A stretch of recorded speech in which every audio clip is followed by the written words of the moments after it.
بسم اللہ الرحمن الرحیم۔ السلام علیکم۔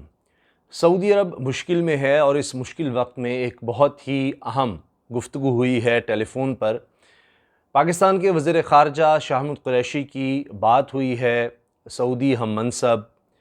شہزادہ فیصل بن فرحان ال سعود سے، اور ان سے کئی موضوعات پر بات ہوئی ہے، لیکن سب سے اہم جو میری نظر میں ہے وہ یہ کہ پاکستان نے سعودی عرب کو یقین دہانی کروائی ہے کہ سعودی عرب کی علاقائی سلامتی کی حفاظت کرے گا پاکستان۔ یہ ایک بہت بڑی ایشورنس ہے، بہت بڑی یقین دہانی ہے، اور خاص طور پر موجودہ حالات میں جس طرح آپ کو پتہ ہے کہ یمن میں 5 سال ہو گئے جنگ چھڑی ہوئی ہے، خانہ جنگی ہے، اور جو وہاں پر حوثی ہیں ان کی طرف سے کئی دفعہ حملے کیے جا چکے ہیں، ڈرون حملے، اسلحہ بردار ڈرون حملے کیے گئے ہیں، میزائل اٹیک کیے گئے ہیں، بیلسٹک میزائل کا حملہ کیا جا چکا ہے، اور اس کے علاوہ جو سعودی عرب کی سب سے بڑی آئل کی تنصیبات ہیں ان کو نشانہ بنایا جا چکا ہے، وہاں بڑا نقصان ہوا۔ تو سعودی عرب بہت زیادہ خطرات میں گھرا ہوا ہے۔ اس کے علاوہ معاشی طور پہ بھی سعودی عرب بہت زیادہ مشکلات کا شکار ہے۔ تو ایسے میں پاکستان کی طرف سے یہ یقین دہانی کرانا یہ ایک بہت بڑی بات ہے، اور سعودی عرب اور پاکستان کے ہمیشہ سے بہت ہی قریبی تعلقات ہیں، اور دونوں ممالک کے حوالے سے کہا جاتا ہے کہ سعودی عرب کے جو قریب ترین ممالک ہیں ان میں پاکستان ہے، اور اسی طرح سے پاکستان کا جو قریب ترین دوست کہہ لیں، برادر اسلامی ملک کہہ لیں، وہ سعودی عرب ہے۔ اور اس سے پہلے بھی آپ شاید اس بارے میں جانتے ہوں پہلے سے ہی کہ ایسا بھی ہو چکا ہے کہ مسجد حرام مکہ المکرمہ میں قبضے کی کوشش ہوئی تھی، اور مسلح افراد نے وہاں پر جا کر یرغمال بنانے کی کوشش کی لوگوں کو، اور کافی معاملہ بگڑ گیا تھا۔ تو اس وقت بھی پاکستانی کمانڈوز وہاں گئے تھے اور انہوں نے یہ محاصرہ اور یہ قبضہ چھڑوایا تھا۔ ابھی بھی پاکستان کی طرف سے فوجی افسران سعودی عرب میں جا کے ٹریننگ بھی دیتے ہیں، کئی مسلسل موجود بھی رہتے ہیں۔ یہ الگ بات ہے کہ یمن کے حوالے سے جو سعودی اتحاد بنا اس میں پاکستان نے شرکت نہیں کی۔ یمن کے حوالے سے جو سعودی اتحاد بنا تھا جس میں کئی ممالک شامل تھے، پاکستان نے صاف اس کا حصہ بننے سے انکار کر دیا تھا، اور اس کے بعد سعودی عرب سے کچھ تعلقات خراب بھی ہوئے، یو اے کی طرف سے تو باقاعدہ ایک دھمکی بھی آئی تھی۔ تو اس طرح کافی ملکوں سے اس وقت پاکستان کے تعلقات خراب ہوئے، لیکن یہ پھر پاکستان کی ایک بڑی جیت ہے کہ پاکستان کے سعودی عرب سے بھی تعلقات دوبارہ بہت اچھے ہو گئے، اور ایران سے بھی پاکستان کے تعلقات ہیں، اور اب جس طرح ایران سی پیک سے جڑ رہا ہے، ون بیلٹ ون روڈ سے جڑ رہا ہے، تو اس میں پاکستان کے ایران سے اور بہتر تعلقات ہونے جا رہے ہیں۔ تو پاکستان کی بڑی زبردست یہ خارجہ پالیسی ہے کہ دونوں ممالک جو ایک دوسرے کے شدید خلاف ہیں، کہتا ہے کہ سعودی عرب الزام ایران پر ہی لگاتا ہے کہ وہ حوثیوں کی مدد کر رہا ہے، اور ان حملوں کے پیچھے ایران کا ہاتھ ہے۔ حتیٰ کہ میں ایک اور آپ کو تازہ خبر دے دوں کہ اب سعودی عرب نے یہ اعلان تو کر دیا تھا محمد بن سلمان نے کہ اگر ایران نے جوہری ٹیکنالوجی حاصل کی یا جوہری بم بنایا تو پھر سعودی عرب بھی بنائے گا، لیکن سعودی عرب نے سول نیوکلیئر پروگرام شروع کر دیا ہے، اس طرف بڑھ رہا ہے، اگرچہ معاشی مشکلات ہیں مگر اس طرف بڑھا جا رہا ہے، اور سعودی عرب بھی کہتا ہے کہ ہم یہ چاہتے ہیں کہ ہم نیوکلیئر انرجی خود سے حاصل کریں، سول نیوکلیئر انرجی، اور پھر جو تیل ہے اس سے ہم پیسہ حاصل کر سکیں باہر بیچ کر۔ تو اس لیے سعودی عرب تیار کر رہا ہے، یو اے بھی اس طرف جا رہا ہے۔ تو بہرحال یہ جو فون کال ہوئی ہے اس پر میں اگر مزید بات کروں، ایک تو جو بادشاہ ہیں سعودی عرب کے، ان کی صحت کے حوالے سے پوچھا ہے شاہ محمود قریشی نے، اور جس طرح ان کا آپریشن ہوا، کامیاب آپریشن ہوا شاہ سلمان کا، تو اس حوالے سے بات ہوئی، اور کرونا کی وبا کے حوالے سے بات ہوئی۔ خاص طور پہ شاہ محمود قریشی نے بتایا کہ اس طرح سے اسمارٹ لاک ڈاؤن کا پاکستان میں کافی زیادہ رزلٹ اچھا آیا ہے، تو اس حوالے سے بھی بات ہوئی، اور سعودی عرب کے بارے میں بھی وہاں بھی کچھ کیسز اب نسبتاً کم ہونا شروع ہو گئے ہیں، تو اس حوالے سے بھی بات ہوئی ہے۔ تو پاکستان کا سعودی عرب کے دفاع میں بڑا اہم کردار رہا ہے، یہی وجہ ہے کہ سعودی عرب جب بھی مشکل میں ہوتا ہے تو ضرور پاکستان سے اس حوالے سے بات کرتا ہے، اور ابھی بھی سعودی عرب سب سے زیادہ اسلحہ خریدنے والا ملک ہے پاکستان سے۔ پاکستان جو اسلحہ ایکسپورٹ کرتا ہے، بیچتا ہے، سب سے بڑا خریدار سعودی عرب ہے، لیکن سعودی عرب جس طرح ہم عام لفظوں میں کہہ لیں خود کفیل نہیں اپنے دفاع میں، کہیں اس کو امریکن ٹیکنالوجی کی بہت زیادہ ضرورت رہتی ہے، اسی طرح باقی ملکوں سے بہت زیادہ اسلحہ اور جدید ہتھیار وہ خریدتا ہے، سب سے زیادہ تو امریکہ سے، ابھی حال ہی میں پھر امریکہ سے ان کا معاہدہ ہوا، تو اسی طرح پاکستان سے بھی خریدتا ہے۔ تو اب سعودی عرب کو ایک طرف یمن کے حوالے سے بہت زیادہ مسائل ہیں، کیونکہ خیال تھا کہ چند ہفتوں میں ہی یہ جنگ ختم ہو جائے گی اور وہاں کی جو حکومت ہے سعودی عرب اس کو سپورٹ کر رہا تھا، لیکن ایسا نہیں ہوا۔ 5 سال ہو گئے ہیں اور جو خزانہ ہے سعودی عرب کا، قومی خزانہ، اس پر اتنا بوجھ پڑتا چلا جا رہا ہے اس جنگ کی وجہ سے۔ پھر اوپر سے آپ دیکھیے کہ حج کے حوالے سے بتا دیں آپ کو کہ صرف 1000 لوگ ہی حج کر سکیں گے، صرف 1000 لوگ، اور اب لوگ حج کے لیے پہنچنا شروع ہو گئے ہیں، لیکن جو سعودی عرب موجود ہیں صرف وہی لوگ حج کریں گے۔ جو بھی شخص کوئی غیر قانونی طور پر آئے گا، جس کو اجازت نہیں ہوگی،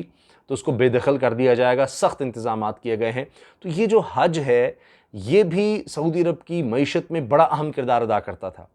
کم از کم 20 سے 30 ارب ڈالر حج کے سیزن میں سعودی عرب کو حاصل ہوتے تھے، اور اس سے پوری ایک اکانومی جنریٹ ہوتی تھی مقامی۔ لیکن اب صرف کہاں آپ سوچیں کہ 20-30 لاکھ آدمی حج کے لیے جاتا تھا، اور اب صرف 1000۔ تو یہ تو زمین آسمان کا فرق جس کو ہم کہتے ہیں، یہ تو اس سے بھی بڑھ کر ہے۔ لہٰذا سعودی عرب کو اس حوالے سے مشکلات ہیں۔ ان کی جو لوک انڈسٹری تھی، جو ہوٹل انڈسٹری تھی، دیگر انتظامات جس طرح سے ہوتے تھے، وہاں پر ٹیکسی کا آپ نظام دیکھ لیں، وہاں پر ایئرپورٹس کا پوری اکانومی چلتی تھی وہاں پر۔ اگرچہ محمد بن سلمان کوشش کر رہے ہیں کہ 2030 تک اس کو ڈائیورسیفائی کیا جائے، صرف یہ نہیں کہ آپ تیل سے ہی پیسے حاصل کر رہے ہیں اور ملک چلا رہے ہیں، تو اس میں بڑی مشکلات ہیں۔ اور اب وہ ریلیجس ٹورزم کے علاوہ وہ کہتے ہیں کہ جناب عمرے کے لیے اور زیادہ تعداد لوگوں کی بڑھا سکیں، حج کے لیے تعداد بڑھا سکیں آنے والے وقت میں، اور ویسے بھی سیاح یہاں پر آئیں سعودی عرب کے، یعنی مدینہ منورہ اور مکہ المکرمہ کے علاوہ دیگر جگہوں پر ویسے سیاح آئیں، اور اس سے بھی ایک معیشت کا پہیہ چلے سعودی عرب کا، اور روزگار کے مواقع پیدا ہوں۔ اب سعودی عرب سے پاکستان کو جو ترسیلات زرع آتی ہیں وہ سب سے زیادہ ہیں، جن ممالک سے سب سے زیادہ آتی ہیں ان میں سعودی عرب سر فہرست نظر آتا ہے۔ تو پاکستان کے لیے بہت زیادہ اہمیت ہے، اور جس طرح پاکستان سعودی عرب کا اس معاملے میں ساتھ دے رہا ہے دفاعی حوالے سے، کہ ان کی جو علاقائی سالمیت ہے، ٹیریٹوریل انٹیگریٹی ہے، کہ سعودی عرب کو کوئی بھی خطرہ ہوا تو پاکستان پوری سپورٹ کرے گا۔ پہلے بھی پاکستان یہ کہہ چکا ہے، بیرونی طور پر یا اندرونی طور پر اگر سعودی عرب کو کسی طرح کا خطرہ ہوا،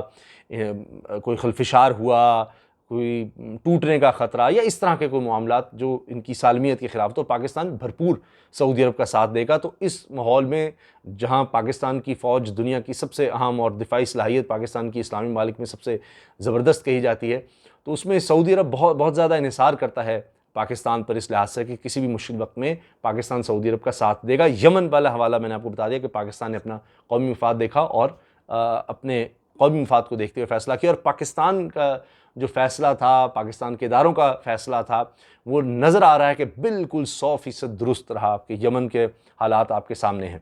اب